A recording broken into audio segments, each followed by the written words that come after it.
What is popping, fellas? Hello, yes, welcome. I have decided to film a video outside, despite it being 2000% humidity. It'll do wonders for my hair though. I just wanted to give kind of like a rundown of my time in treatment. They go in depth about maybe what my first day was like. I kind of typed out some notes here. Also, there's thunder in the background, which is really cool. I chose to go outside because the lighting is better, but the weather is not, so we'll see what happens.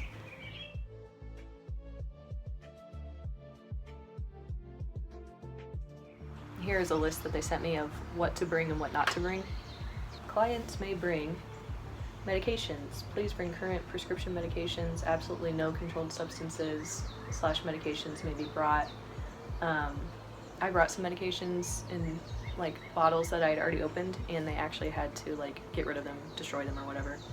So they had to be new. Toiletry, cosmetic, and hairstyling items. Regular items needed to get ready in the morning, such as makeup, hair dryer, curling iron, etc. are allowed. Clients are responsible for bringing items such as shampoo, conditioner, hair gel, soap, etc. They had like a drawer or closet space with like extra necessities if you needed them, if you ran out. Also non-alcohol product, mouthwash, so it couldn't be like mouthwash with alcohol in it. All insurance cards include medical, dental for any dental emergencies, prescription card, and debit or credit card for co-pays at the pharmacy should be brought. Pajamas should be weather / season appropriate and not revealing. Clients may also bring a bathrobe that covers sufficiently and is weather appropriate along with slippers. Pants and shorts. Pants, jeans, sweatpants, capris, leggings, and shorts are allowed. Clients are encouraged to bring at least one pair of sweatpants to slip on over clothing for added indoor comfort. All shorts must be fingertip length or 2-inch inseam. Activewear clothing such as pants, shorts, tops are not allowed. Sweatpants are permitted to have general basic sports logos, Nike, Under Armour, etc. They're on the list. They're really particular about like what exercise clothes you're allowed to bring, but I mean, I had this there. It says Yorktown Track and Field, and on the list it says don't bring stuff like that, but they were fine with it, so I don't know. Underwear, undergarments bring approximately 2 weeks worth. Sports bras and spaghetti strap tanks are permitted. Tops, t-shirts, sweatshirts, and sweaters are allowed. Please bring a sweatshirt, hoodie, or sweater to slip on in the house when additional warmth is preferred. Again, no midriff shirts or razorback tanks are allowed. Exercise or gym advertising is not allowed on t-shirts, including general sports logos, Nike, Under Armour, etc. Marathon t-shirts and dry fit / thermofit clothing are not permitted. Again, they weren't really that particular about it. Footwear. All clients must bring indoor and outdoor shoes. Boots for the barn will be provided. They have an equine barn, so we got to work with horses a little bit. Clients who wish to bring their own boots may do so if desired. Jewelry / accessories. All types of jewelry and accessories are allowed, however, these need to be kept at a minimal amount. Do not bring valuable or sentimental jewelry that you may lose. Pillows or stuffed animal. Selah House furnishes all bed linens, pillows, and towels for our clients at all levels of care. If the client has a favorite or special pillow, standard size only, or stuffed animal, they may bring it to Selah House. Clients are asked to limit these types of items to one of each. Each client may bring one small throw blanket, no comforters. For safety purposes, clients are not permitted to wrap themselves in their blankets, essentially wearing them around at the facility as additional clothing. Everybody did that. I did that. We existed in our blankets. Wait. Also, with all clothing, these items will go through the hot dryer for disease and infectious control purposes. Electric shaver is allowed. Electric shavers are to be kept in the client's restroom with other personal hygiene items.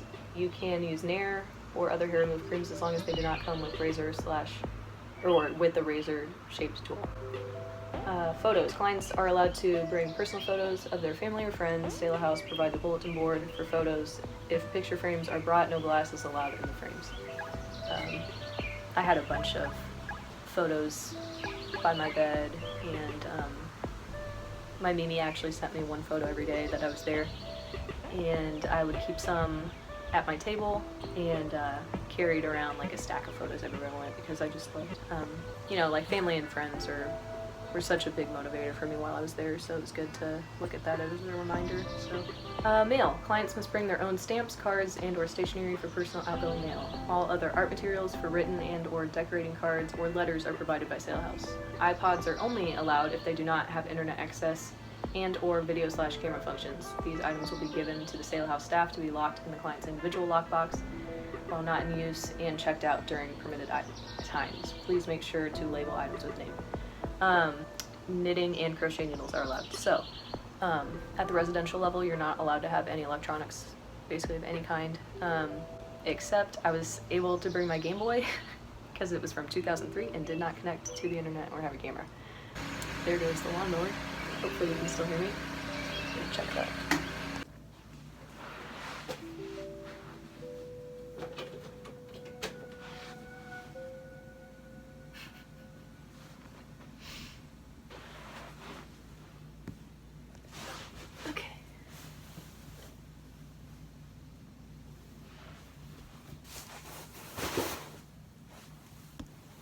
Okie dokie, change of venue. I am in Maggie's room because purple walls are better for my skin than turquoise walls. So, yeah, so like, those are the things that we were allowed to have. We were allowed to have people send us stuff. If somebody sent us a package, like, we could like open it in front of an RC. Those are like the staff people. Basically they're just staff members that are there for like emotional support and to make sure that we're following the rules and stuff like that. And they're also like, pretty much all of the RCs were like super cool to be around. They're almost like friends. They're pretty much friends. Friends that you can't ever have like contact with until they don't work there anymore. HIPAA. Yeah, honestly, a lot of it was a blur because I was very sick and didn't really have the capacity to process a whole lot of stuff. And B, there's just a lot of information and kind of a lot going on. Change of scenery, change of like, well, you're leaving your family behind and your life behind and you're basically putting everything on pause. So that alone was kind of a lot to deal with. But I cannot thank the staff enough for being so kind and compassionate and understanding. I mean, obviously they work with people that have eating disorders and other psychological disorders all the time, so they kind of know what they're doing. I simply cannot recommend Selah enough, truly. I mean, they saved my life. I know several of my friends said that it's saved their lives on several occasions. So yeah.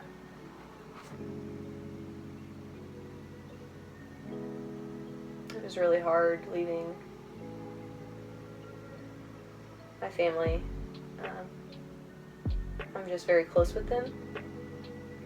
And all of this was very, very hard on our relationship. My eating disorder definitely caused like strife between us, and it has been that was the most tense that our relationship has ever been. I think the night of the 30th it had snowed like a bunch, and then that morning it was like a winter wonderland. It almost felt like a sign, because I love snow. It's kind of comforting, and I remember my mom saying, like, I even have a Snapchat of it, I might insert here, like, when you come out, the birds are going to be chirping, and the sun is going to be shining, because it's going to be like March. It ended up being April when I got back. But coming out, and the birds are going to be singing, and things are going to be buddy.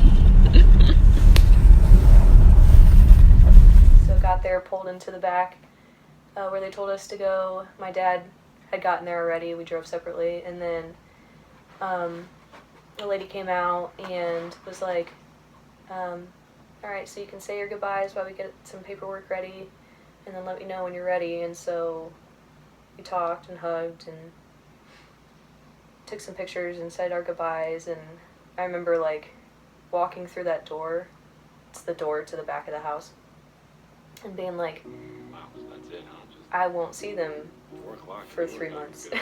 That's crazy. I mean, I hadn't even been away at college that long at one time. So that was kind of bizarre. So I knew that was going to be the last I'd physically get to see them for a long time. And then once I got inside, they had this like temperature scanner thing. I remember the automated voice like by heart because I heard it a million times. Please wear a mask. The temperature measurement failed. To check the temperature. That's it. It would replay that over and over every time somebody walked past it.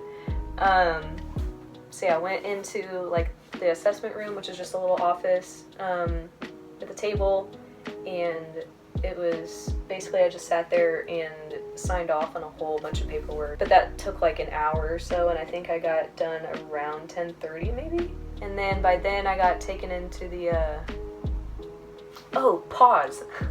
I think right after that, like those intake paperwork signing things, the lady like ushered me into the art room, which is like their garage. She like introduced me to all the girls because they were still in group, and she just like ushered me through the doorway and was like, hi, hello everyone, this is our new patient, Hannah. And then all eyes like turned to me, and I was like, hi. I was really like, oh my gosh, it was so awkward because everybody's eyes were staring at me and they were like, oh hi, hello. Like obviously I had just walked into a group and kind of interrupted everything, so I felt really weird. And then we just stood there awkwardly. And then they were like, group is actually over, so we're gonna leave now. And she's like, oh, okay.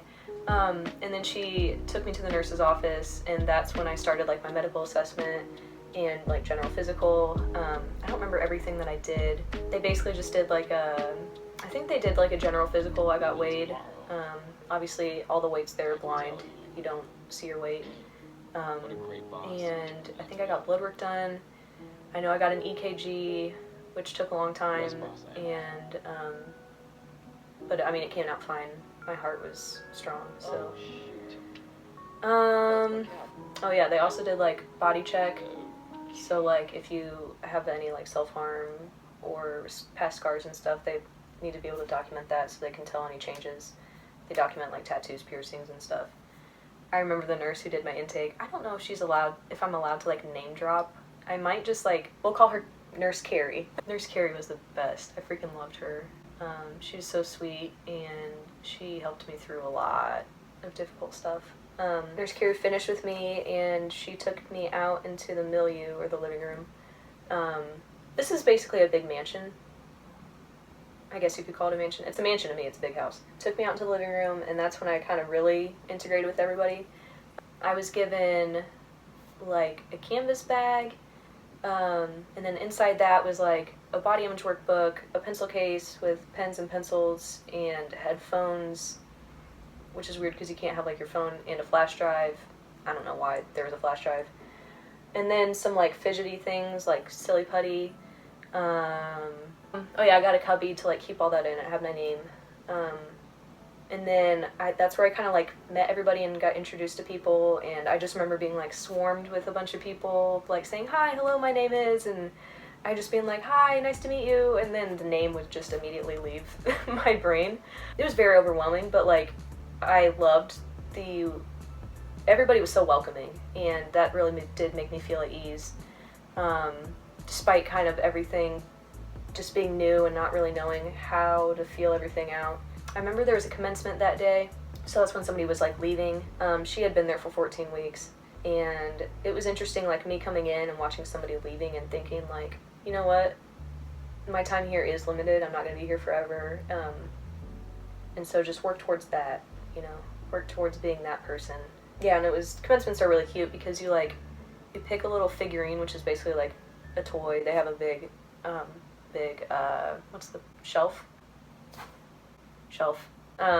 full of toys and statuettes and stuff like that. Pick a figurine that like makes you think of that person or represents that person or embodies their qualities or whatever, and then people go around and like talk about them and the things that they love about them and stuff like that. Commencements are really cool. And so after that, holy crap, I missed a big point. My first intake meal. So between me leaving Nurse Mary's office, I think then I had my intake meal because that was around 12 and the commencement's at 1. So the intake meal is different than every other meal that I had at Selah. It was just me and then an RC, so that they weren't like kind of throwing you to the wolves, so to speak. So you were just in that small intake room. You had your meal with an RC where they could kind of tell you like what the basic table rules are. You know, people with eating disorders often have behaviors like cutting up their food, picking at their food, generally not eating certain foods, just doing different ritualistic things, and so the RC will kind of point that out. And like, for example, I had, for my meal, I had a peanut butter and jelly sandwich, chicken noodle soup, and cranberry juice or something like that. Because it became such a habit of mine, I like immediately like went to tear my sandwich into pieces so that I could like dip it in the soup, and she's like, hey, just wanted to let you know, like, you can't tear your food, and you can't dunk your sandwich in soup unless it's a grilled cheese sandwich in tomato soup. I was like, okay, so sorry. And she's like, no, it's fine, that's why we do this. So that meal was challenging. It was really tough, but because I hadn't had some of those foods for a really long time. But I was really proud of myself because I was able to finish, like no supplement or anything. I knew going in that my goal was to finish all the meals, because I was like, you know what, I'm here for a reason, and that's to basically learn how to eat again, so I might as well just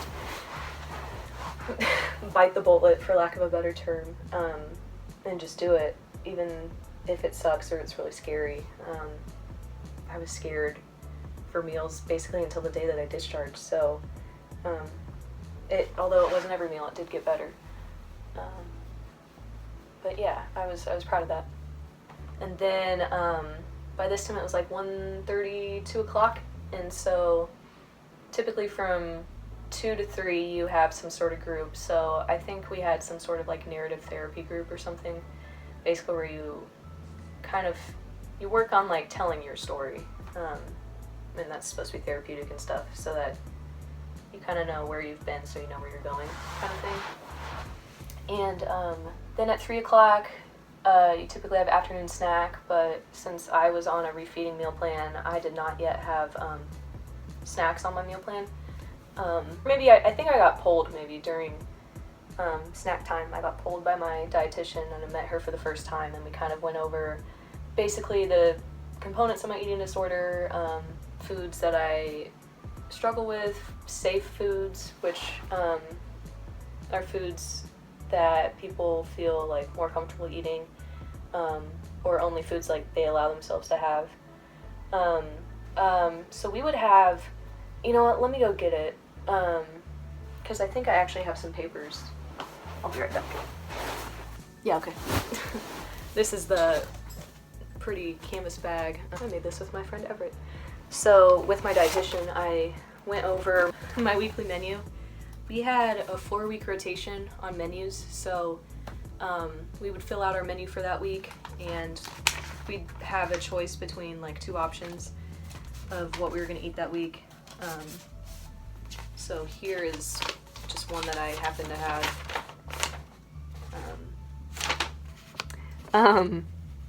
This is backwards, but basically, like, for example, Monday, for breakfast, you would have your choice of juice, a cowboy egg, then you'd get to choose between bacon or a hard-boiled egg, and then you'd get to choose between milk, yogurt, cottage cheese. For juice, they had apple, cranberry, grape, orange, or prune. You had your choice between those. I was the only one that ever chose prune juice, so they didn't actually have it that often. And then for dairy, you could have your choice between regular chocolate or strawberry milk, or vanilla or strawberry yogurt. And you could only have like non-dairy options if you went over that with your dietitian on your admission day, that you were like dairy-free or had like actual celiac disease, so you couldn't have gluten. Typically people with eating disorders are very, sometimes they use things like, oh, I'm vegetarian or I'm vegan as a way of just restricting food groups. So typically dietitians are pretty wary about that, like, okay, why do you only drink almond and soy milk? Why do you want the dairy-free option? you know, why don't you want the meat option? Is it because you've been a vegetarian your whole life, or is it because of the eating disorder? Basically is what they want to find out. I think you're allowed 2 or 3 dislikes. Maybe it's 1. I don't know. It's a food that you just simply won't eat because you don't like it. And for me, it was mushrooms. So yeah, I'd fill out that menu for the week with her. I'd circle my options, write down my dislike, and then she would give it to the kitchen. So we met with our dietitians twice a week. Until PHP, we would meet with our therapist twice a week, and then a family therapist once a week. Dinner, which is the first meal that I had there, and it was a unique one because it was New Year's Eve, so they had a special menu plan or whatever, meal plan, and it was like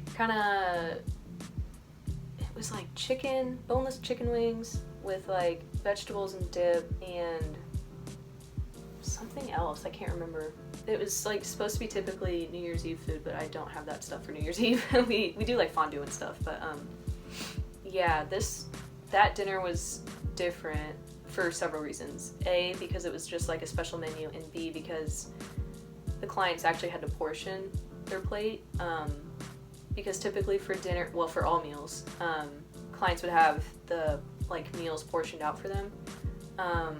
Meals and snacks would be portioned out, and so that day, my first day, I actually had to go into the kitchen and like pick out how many of each item I wanted, and obviously they can't just let you do that unsupervised, so there is a dietitian in there that was actually being like, hey Hannah, you only got like X amount of these wings, can you get a couple more for me please, and not the smallest ones you find.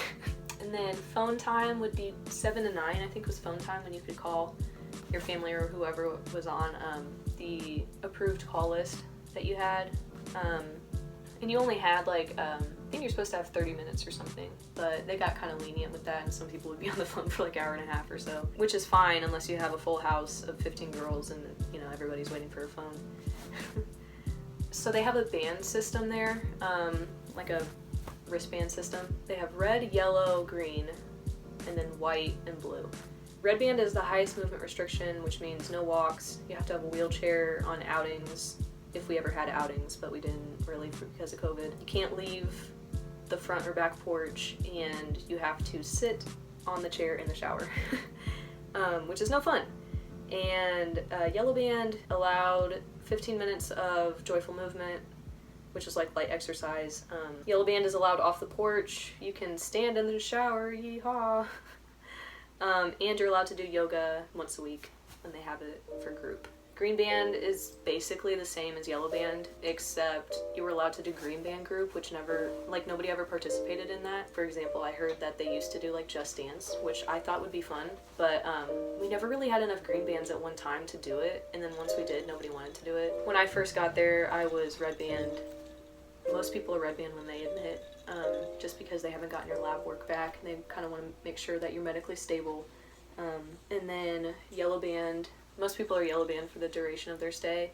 That basically means your lab work is fine, it's doing okay, you're medically stable, and you are in the weight restoration process typically, so they don't want you expending like more energy than you already are just day to day. The other two ones are white band and blue band. White band is eyesight, so you have to have the door open when you're going pee or just using the bathroom. You also have to have the door open when you're getting changed. You have to be followed. You have to be within eyesight of an RC at all times, basically. So no privacy, unfortunately. Most people are red band and white band when they first admit it, because they don't really know who you are, what you do, what your behaviors are. They don't really know what to expect, so they just want to keep their eye on you your first week and stuff. And then blue band, we are supposed to get 72 ounces of fluids a day. That's like the minimum. So basically that's 12 ounces, or one of their like cups or whatever, at every meal and snack. So, which theoretically should be easy, but it was actually a little bit of a struggle, because apparently I wasn't drinking as much water as I thought I was before I got there, and I wasn't like specifically restricting water. And I know that I did know a couple people that did have like troubles with getting fluids in, especially in the beginning and stuff. I even had a couple I was blue banded 3 times. Hear me out. The first time I got blue banded, I was restricting my water intake because I was ticked off that basically I was weight restoring and I felt like I was losing control of my ED and like all of these angry, frustrating feelings were coming up. I was pissed off basically. And I was like, well, if I can't restrict my food, I'm gonna restrict my water. Don't do, it's not worth it. I don't even know. And so I got blue banded, and it's really annoying because you have to ask an RC or a staff member to pour all of your fluids, and so you can't just go around and like, hey, I'm a little thirsty, let me pour myself some water. You have to ask somebody, and then typically they have to stop what they're doing and like go and fill your cup or whatever, and then they got to chart your fluids. Your fluids are always charted in residential. On PHP, you can have as much or as little as you want. It's a good thing and a bad thing, I guess. But yeah, so that was the first time I got blue banded, and then the other 2 times, the second time I was blue banded because my labs came back bad or off or whatever. My electrolytes were too high, and your electrolytes only have to be off by a little bit for you to start experiencing some like major problems. So like my potassium was off. So anyway, they just wanted me to drink more water so that it would level the salt out. And so I was blue banded for that. They wanted me to drink 120 ounces, which I never hit, but my labs like kind of resolved themselves. Third time was, why was I blue banded 3 times? You know what? I truly don't even know. I think it was the same thing. I think my labs came back wacky again. A lot of weird stuff happens when you're like in the refeeding process, and when you're in an eating disorder, oftentimes like a lot of systems can shut down, depending on like your eating disorder, obviously, but like your digestive system will slow down, your heart slows down, a bunch of things just stop just to save energy. So as all of that's kind of kickstarting, your body can only fix certain systems at a time, and so maybe they'll like have to shut this system down to work on this system. Long story short, my kidneys were out of whack. They were like, what is going on here? And so that was basically the gist of it. If you want to get any more like in-depth stuff, just let me know down in the comments below. Oh, I hate myself. Yeah, just let me know. And because I'd love to kind of share more about my story, I can go over like maybe in another video more of like a typical day-to-day schedule, how that would go. But that was basically the rundown of what my stay was, at least the first day. And hopefully that kind of helps people who maybe are looking into residential treatment. Hopefully that kind of calms your nerves, because like I know I spent a lot of time looking for videos and stuff of like, what is residential treatment for eating disorders like, and I can't thank Selah House and the staff enough for like giving me a second chance at life. It was truly the hardest and most rewarding experience that I've ever had in my life. I would recommend it to anybody who's struggling. Please, if you are struggling in any way, if even like you have the smallest little like whisper in your ear saying, hey, something's not right, like I don't want to live my life like this, you know, forever, please reach out. There are resources and people willing to help you, but you have to ask, you know. It's scary. It's so scary, but what I kept telling myself was it would be scarier to live the rest of my life in my eating disorder. So no matter how tumultuous the recovery process is, it's going to be worth it. Thanks for watching. And